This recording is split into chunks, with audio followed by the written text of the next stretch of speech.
Duero muy crecido, sigue dejando complicaciones en varias localidades de la comunidad. Hay 10 tramos en alerta roja en Burgos, Soria, Valladolid y Zamora. Buenas tardes. Hay problemas de suministro de agua potable en algunas localidades y en otras vecinos desalojados. Por ejemplo, en Tudela de Duero, en Valladolid, donde se ha preparado un albergue por si hay necesidad. Eva Elvira. 50 camas preparadas y otras 50 en reserva, pero que no ha sido necesario utilizarse. Se ha desalojado 34 viviendas aquí en Tudela, en el centro urbano, y otras 75 en la urbanización. Hay que señalar que ninguna de estas personas han hecho uso de estas plazas. Algunos han sido alojados en un hostal de la localidad. Hay muchos médicos de los que están aquí que esta semana se tragarán a lo mejor 90 horas de guardia, lo cual no pasa con ningún trabajador de España. Vamos, que no solo no pedimos algo especial ni somos ningunos privilegiados, sino que todo lo contrario. Es la primera jornada de la huelga de médicos que han mantenido las 6 organizaciones sindicales de ámbito estrictamente sanitario. Reclaman un estatuto propio. 9 personas entre 18 y 70 años conformarán cada mesa electoral el próximo 15 de marzo. En Segovia, Zamora, Ponferrada y Valladolid ya se han celebrado los sorteos para la designación de sus componentes. Toda la maquinaria va calentándose, aún estamos en plena pre-campaña, pero ya escuchamos promesas electorales. Que vamos a ampliar hasta las 2.600 hectáreas de suelo industrial, que sea de calidad, que sea flexible. Que mediante una Dirección General Específica de Economía Social pueda arrancar de la mano, como digo, de los colectivos, una estrategia de impulso. Las tarjetas de crédito Revolving ofrecen cuotas mensuales muy bajas, pero intereses muy elevados. La situación se vuelve insostenible para muchos clientes que terminan denunciando en los tribunales.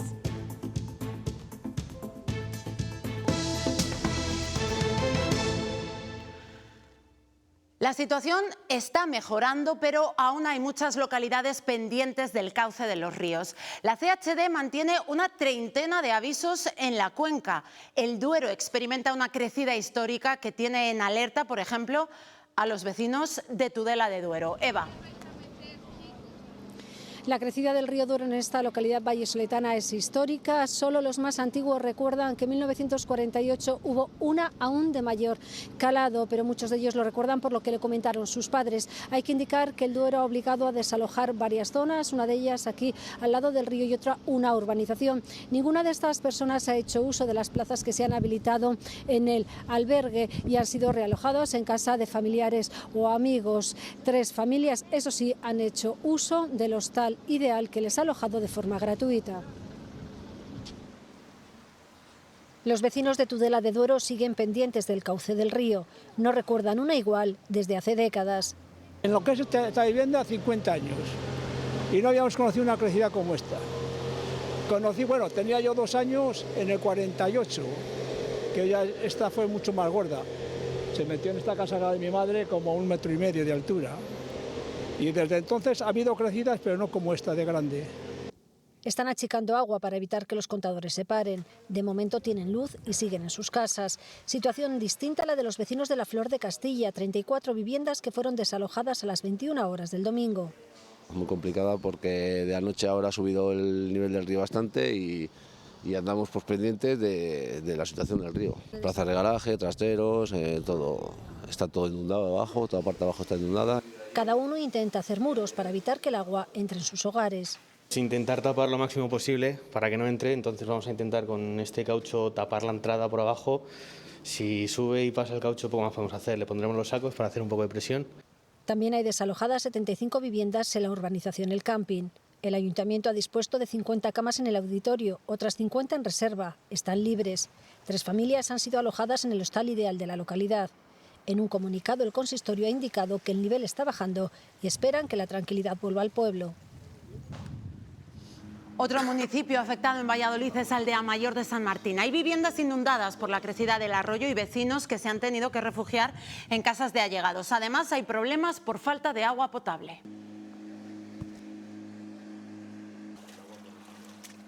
Lleno de agua, todo el perímetro de la casa, tengo 1 metro de agua, 1 metro de agua, o sea que mi casa está metida dentro del agua entera. Bueno, pues es incómodo a la hora de poder cocinar, y la higiene pues la puedes hacer, pero la cocina y eso es lo peor. Aquí en Viana de Cega la situación está totalmente controlada, el cauce del río sigue descendiendo, no podemos decir lo mismo del Pisuerga, que continúa al alza. Desde la semana pasada tienen este dique de contención que evita que el agua entre en las casas. Son sacos de más de 1,5 metros de altura llenos de arena que actúan como barrera y que dan seguridad a los vecinos. Ellos nos comentan que están más que acostumbrados a las riadas, ya las últimas que sufrieron fueron en los años 2013 y 2024, así que saben perfectamente cómo actuar ante este tipo de situaciones. Nos dicen que les sorprende cómo baja el caudal del río por estas fechas, porque en pleno verano apenas discurre un hilo de agua por el cauce. Y también en Valladolid continúa la búsqueda de un hombre que cayó al río Pisuerga el sábado. Un testigo avisó al 112 de que había visto caer a alguien al río y pedir auxilio. Las crecidas han dificultado las tareas de búsqueda. También ha habido complicaciones este fin de semana con inundaciones y desalojos en la provincia de Burgos y en la de Soria. Aquí, una de las zonas más afectadas ha sido San Esteban de Gormaz. La preocupación vivida el pasado fin de semana en San Esteban de Gormaz a consecuencia de la histórica crecida del río Duero da paso a la indignación. Desde el consistorio se pide responsabilidad a las autoridades competentes, además de reforzar las ayudas. Tan solo un 25% de la treintena de vecinos que fueron desalojados han podido regresar a sus hogares y evaluar los daños. El margen izquierdo del río Duero, aquí en esta localidad de San Esteban, continúa afectado. Son muchas las zonas que han quedado completamente anegadas y que siguen hoy en día. Todas las miradas se centran en el río Duero. Es por ello por lo que la Confederación Hidrográfica ha activado la alerta roja en la estación de aforo de Gormaz. Allí el caudal supera los 4,5 metros. La situación nos ha dado un poquito de tregua, pero sigue siendo preocupante. Al final no sabemos cómo va a ser la semana, la evolución climatológica que hay, el deshielo que se prevé en el Urbión, y estamos preocupados. Pero bueno, sí que es cierto que ha bajado un poquito el caudal. Hemos podido también garantizar la seguridad de las familias. Tenemos empresas muy afectadas, tenemos los agricultores, alguno de ellos me ha llamado y me ha dicho que tenía más de 80 hectáreas afectadas por el agua. Está también lo que es los vecinos, y luego bueno, pues a nivel de la infraestructura municipal es muy complicado evaluar. Y a partir de ahí, pues bueno, lo que necesitamos es intentar que todo el mundo tenga agua potable, suministro eléctrico, que se cubran todos los servicios y trabajar en esa línea. Después de un fin de semana muy complicado, hoy en Aranda ha tocado hacer limpieza y evaluación de los daños provocados por la crecida más importante del río Duero desde los años 70 del pasado siglo. Por precaución se desalojó en la madrugada de ayer domingo a 7 personas de sus domicilios, y el ayuntamiento está sopesando la posibilidad de solicitar la declaración de zona gravemente afectada. Mientras tanto, los vecinos siguen muy pendientes de la evolución del río y de que se pueda producir un nuevo desembalse de agua del pantano de la Cuerda del Pozo. Tenemos la intención de instar a la declaración de zona gravemente afectada por una emergencia, lo que antes se conocía como zona catastrófica.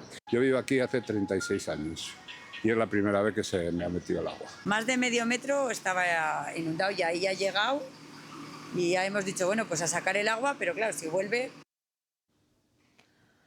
Pendientes también de la evolución de los ríos en la provincia de Zamora. En general ha mejorado, aunque preocupa la evolución del caudal del Duero, que está en nivel rojo en Toro y en Zamora. También en rojo está el Guareña.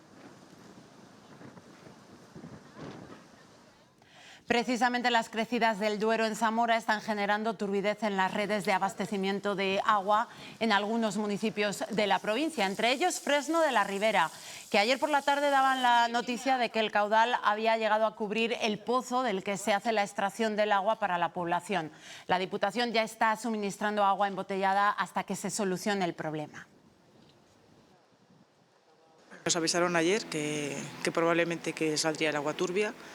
Y esta mañana cuando he probado, pues sí que sale turbia. El pozo está bastante fuera del río, pero cuando crece, ya es crecido, lo llega a coger, claro, y arriba, por arriba, los agujeros que tiene para respirar, le entra el agua y se pone turbia. Lo que hay que tener en cuenta es que los cauces cambian mucho y yo el Duero que yo recuerdo cuando yo era pequeño, de hace unos años, pues no es igual. Estos problemas que estamos viendo son consecuencia especialmente de la subida de las temperaturas y del deshielo, pero también de ese tren de borrascas que nos ha dado un respiro. Sergio, ¿cuál es la previsión para esta semana? Pues precisamente, Noemí, el deshielo nos tiene con avisos amarillos en muchos puntos de nuestra comunidad, concretamente en el norte, en la Cantábrica, de León, de Palencia y de Burgos, con lo cual esos aportes a los ríos en forma de deshielo seguirán teniendo lugar durante estos próximos días. Y si vemos lo que nos espera para toda la semana, va a ser una semana un poquito más tranquila. Hoy, el lunes, tendremos algunas precipitaciones en zonas del norte y del este.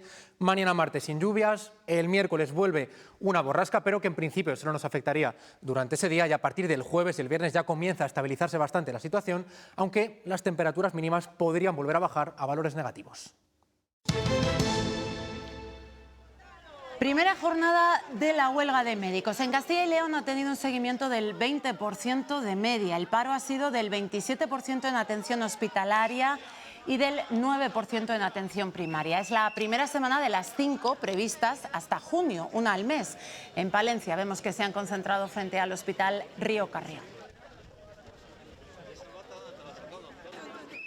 Pese al acuerdo del Ministerio de Sanidad con varios sindicatos de clase, esta convocatoria se mantiene porque 6 organizaciones de ámbito médico no están de acuerdo y siguen reclamando un estatuto marco propio. Primera jornada de esta nueva huelga convocada por los sindicatos médicos y que se va a desarrollar una semana al mes desde hoy y hasta el próximo mes de junio. Es la 5ª huelga de la profesión en menos de un año y mantiene sus reivindicaciones. Un estatuto marco propio para los médicos que puedan negociar ellos mismos directamente con el Ministerio, guardias que no sean de 24 horas y que computen para la jubilación. Además, una jornada laboral de 35 horas semanales o una clasificación profesional que tenga en cuenta su formación y también su responsabilidad.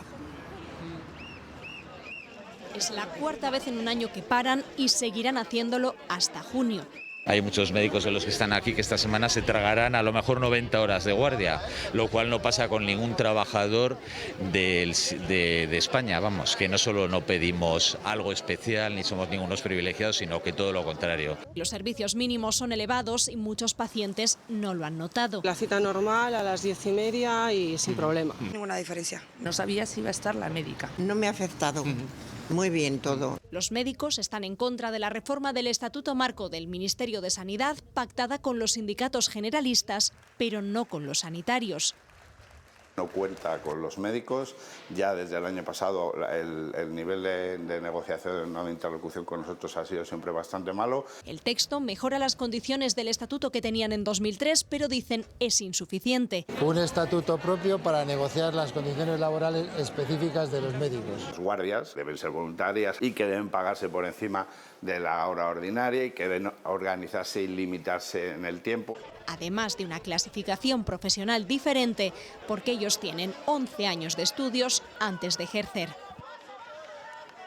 A esta huelga de médicos se ha referido Alfonso Fernández Mañueco. Asegura que la ministra ha conseguido ponerse en contra a todos los sindicatos. El líder del PP en la comunidad le pide que reflexione y que retire el estatuto marco.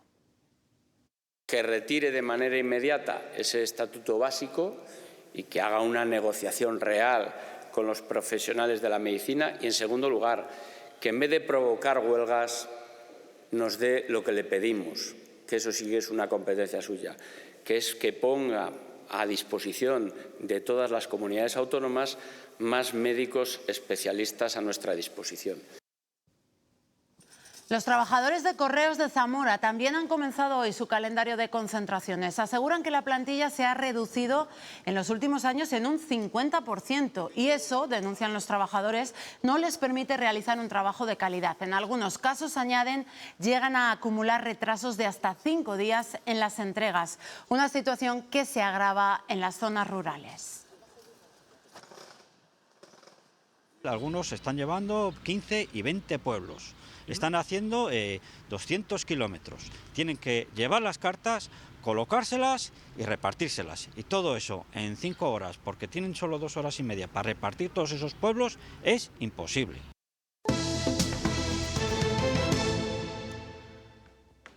De aquí sale a quien le va a tocar repasar las hojas del censo y facilitar la votación de los castellanos y leoneses el 15 de marzo. Ayuntamientos como los de Segovia, Zamora, Ponferrada y Valladolid han celebrado esta mañana los sorteos de las mesas electorales. El plazo para elegir a sus miembros termina pasado mañana. Se recurre al azar para determinar a quién le toca. Los ayuntamientos utilizan un programa informático del Instituto Nacional de Estadística que escoge a 9 personas por cada mesa electoral. Desde hace años ya no hay bombos ni bolas en el sorteo. Basta con un clic en un programa informático que suministra el Instituto Nacional de Estadística. Es un sistema que de forma aleatoria elige las personas que forman parte de las mesas. El sorteo se realiza en un pleno extraordinario que se convoca al efecto. Todos los ayuntamientos usan la misma aplicación que les da el INE independientemente de su tamaño. Con él eligen a 9 personas por cada mesa electoral.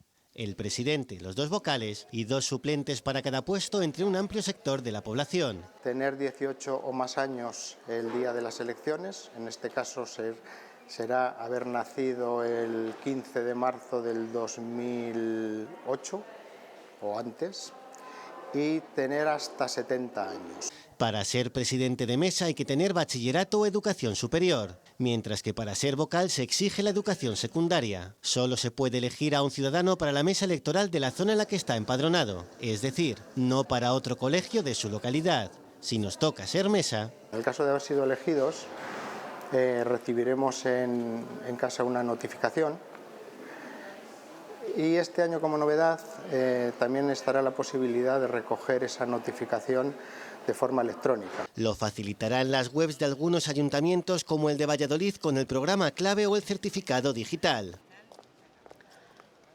Y estas imágenes se pueden repetir ante las juntas electorales de zona como ya pasó en anteriores elecciones. Es la fila formada por aquellos que, una vez que han sido elegidos, presentan un recurso para no formar parte de la mesa. Las causas que se pueden alegar son muchas, entre ellas que el 15 de marzo se deban prestar servicios esenciales de importancia vital, como los de carácter sanitario, de protección civil o bomberos.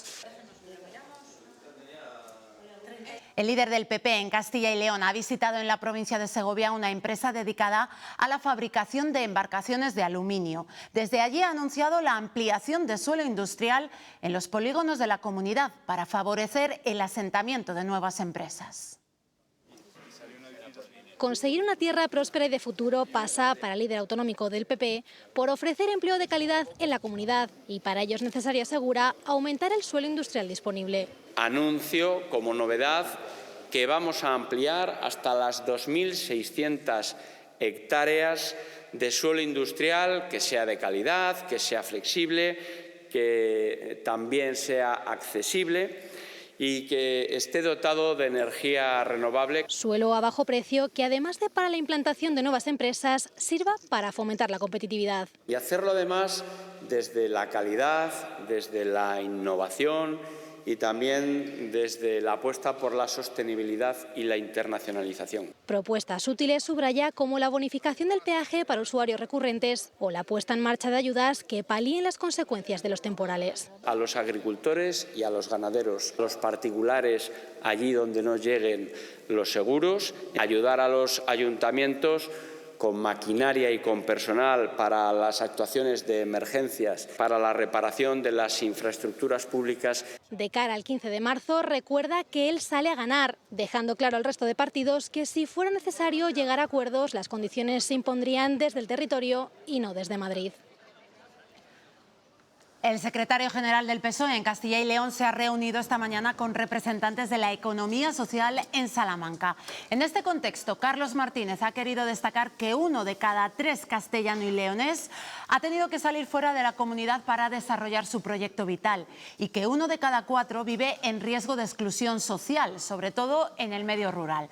Para atajar esta situación, Martínez ha propuesto cambios en la organización de la Junta. una línea estratégica clara dentro de la Consejería de Empleo y que mediante una Dirección General específica de Economía Social pueda arrancar de la mano, como digo, de los colectivos una estrategia de impulso, de apoyo a esta línea de la economía que es absolutamente básica, fundamental para el progreso y desarrollo, para que no se queden atrás ninguno de estos territorios absolutamente abandonados a su suerte. Carlos Pollán dice que Vox es la única vía útil para acabar con el gobierno de Pedro Sánchez. El candidato de la formación de Santiago Abascal sostiene que eso es en lo que se traducen las encuestas.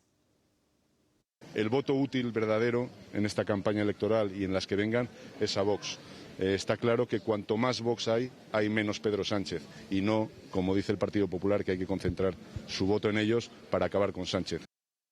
UPL y Soria ya esperan respuesta de la Junta Electoral tras recurrir su expulsión de los dos debates electorales previstos durante la campaña. Creen que la ley les ampara al haber formado grupo parlamentario propio en la pasada legislatura. Una decisión que es profundamente injusta, que es profundamente alegal, por no decir ilegal, y que desde luego no tiene absolutamente ningún tipo de lógica. Que es fundamental que se debata sobre los problemas de los ciudadanos y sobre los problemas de los territorios. Y este debate es un marco idóneo para hacerlo. Comisiones Obreras ha presentado 135 propuestas de cara a las elecciones con las que buscan que nuestra comunidad sea más democrática y participativa. Insisten en la importancia de la creación de un cordón democrático y de reforzar el diálogo social para poder seguir avanzando. También reivindican impulsar la educación pública y reforzar la sanidad.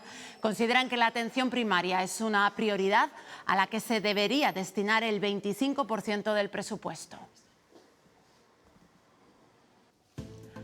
Vox podría duplicar su presencia en el Congreso de los Diputados si hoy se celebrasen elecciones generales. Lo indica un sondeo para La Razón que le da la victoria al Partido Popular con hasta 144 escaños. Con alrededor de un centenar de escaños para los socialistas, la encuesta señala el pacto entre PP y Vox como la única mayoría plausible, porque juntos podrían sumar entre 206 y 210 diputados.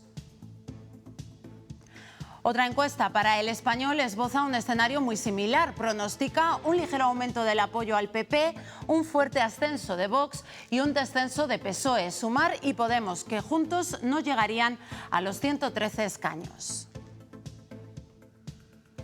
Esas predicciones y la de la mayoría de las encuestas no coinciden con los augurios del CIS. Su último barómetro apunta a que el PSOE sería la primera fuerza con casi 10 puntos de ventaja sobre el PP.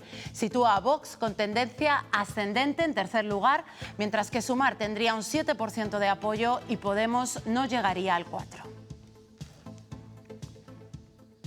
Pedro Sánchez ha anunciado hoy la creación de más vivienda pública y accesible para aquellos que tienen dificultades en encontrar un hogar. Lo ha afirmado durante la presentación del Fondo Soberano España Crece. En concreto, se van a movilizar 23.000 millones de euros en fondos públicos y privados para dinamizar la oferta de la vivienda y cerrar el déficit habitacional. El objetivo es financiar la construcción de 15.000 viviendas al año. El fondo extenderá al inversor privado una alfombra roja, pero no para especular con un derecho constitucional, sino para construir un hogar para la mayoría de aquellos ciudadanos y ciudadanas que hoy tienen una dificultad, cuando no una imposibilidad de poder llegar a acceder a una vivienda. Comisiones Obreras, UGT y el Gobierno han firmado la subida del salario mínimo interprofesional. Se ha fijado en los 1.221 euros al mes, son 37 euros más. Un incremento que los sindicatos de Castilla y León apoyan porque aseguran que mejorará el poder adquisitivo de los trabajadores de la comunidad. Se trata de una subida que desde el Gobierno insisten en que no solo afectará al sector público. Díaz ha recordado a los empresarios que son también ellos quienes deben subir los salarios a sus trabajadores. Hacer un llamamiento a las empresas españolas para que no solo desde lo público, como lo hacemos, sino que en la negociación colectiva suban los salarios en nuestro país. Al final el SMI es una palanca para mejorar el poder adquisitivo de los trabajadores y trabajadoras de la comunidad. Partimos con una situación de inferioridad, es decir, tenemos un salario medio inferior a la media del país. Va a beneficiar a 1.660.000 trabajadores en España y a 125.000 en Castilla y León, el 10%. Una subida que no ha contado con el apoyo de la patronal. De hecho, el presidente de una de las empresas más importantes y presente en el IBEX, Mapfre, ha mostrado su total desacuerdo. Señala que debe ser un consenso de todos. El diálogo social y el consenso entre los agentes sociales pues es prioritario, ¿no? Y tomar medidas unilaterales para desarrollar políticas oportunistas pues no es el mejor de los... Vamos, no es el camino. Cuotas mensuales muy bajas y muchas facilidades para conseguirlas. Con este reclamo se extienden las denominadas tarjetas de crédito revolving. El problema es que sus intereses son tan elevados, más del 20%, que la deuda parece que nunca acaba. Cada vez son más los clientes que acuden a los tribunales y la gran mayoría gana. Un electrodoméstico, un mueble o simplemente una gran compra del día a día. Vamos a pagar y nos ofrecen una tarjeta, aunque no lo digan así, revolving. Todos son ventajas, una cuota mensual baja. Ese es el gancho, pero ojo, porque lo que parece una forma de hacer más llevaderos nuestros gastos puede convertirse en una pesadilla, porque el cliente, además del dinero financiado, paga intereses, paga una serie de comisiones y paga la prima de seguro. Y como la cuota, si lo venden, siempre es muy baja, la deuda pendiente crece y crece, porque los intereses de estas tarjetas suelen superar el 20%. Paga, no deja de pagar. Algo que no suele explicarse en el momento de la firma y que al final sirve para acudir a la justicia. En la mayoría de los casos se ganan por falta de transparencia, aunque si el tipo es muy elevado, también se podría ganar por usura. Por eso las demandas por tarjeta revolving no dejan de subir. Solo en este despacho el año pasado se tramitaron 5.000. Más de un 99%. Es decir, casi todas terminan con el cliente recuperando parte de su dinero. De esta forma tan descriptiva, Un infierno. María Victoria nos resume su experiencia con las tarjetas revolving. Yo no sabía que tenía tarjeta revolving. Vas cogiendo mini créditos o una tarjeta para pagar un frigo. Y poco a poco, como la cuota era pequeña, acumuló hasta 4, todas en principio para compras que no se salían de lo habitual. La letra pequeña, segura. Te lo venden todo muy bonito. Nunca se la leyeron. Tú vas pagando todos los meses, pero nunca termina. Y te das cuenta que los extractos que te mandan, los intereses y el seguro, es más que la cantidad que estás pagando, entonces no terminas de pagarla nunca. Y así estuvo años, pagando cada mes pues unos 400 o 500 euros. Por sus tarjetas revolving. O comías o pagabas, una de las dos cosas. Hoy, por suerte, ha recuperado parte de su dinero. Los tribunales le han dado la razón y aún tiene un proceso pendiente. Ahora mismo... Yo las tarjetas no las quiero lejos. Y no quiere ninguna que no sea la de sacar dinero del banco.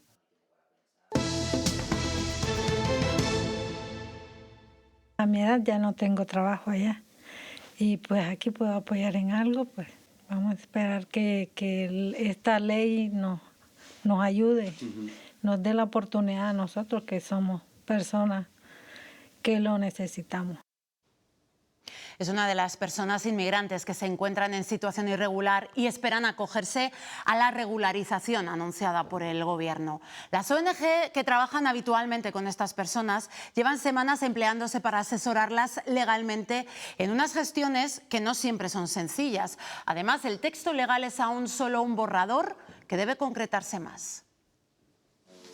Son los rostros de Damaris, de Fátima, de Sonia, de Angélica. Se trata solo de algunos de los inmigrantes en situación irregular que acuden a esta ONG de Valladolid en busca de información sobre el proceso de regularización. En cuanto salió la noticia, al día siguiente había un montón de gente aquí y cada semana lo vamos notando. Sus charlas informativas semanales no son suficientes. La abogada da más de 30 citas semanales para un asesoramiento más personal, pero aún con pocas certezas. El texto que se publicó hace 3 semanas es un borrador que está en proceso de cambio, se está revisando, van a añadir propuestas. Pero sí se puede avanzar en preparar documentación. En principio tienen que acreditar su estancia aquí antes del 31 de diciembre y hay muchas opciones. Puede ser un empadronamiento, una una tarjeta sanitaria, el carnet de la biblioteca municipal, una factura de un comercio o de una eléctrica, un envío de dinero. Es una ayuda gratuita que ofrecen también en ACCEM y también ellos han notado el aumento de consultas,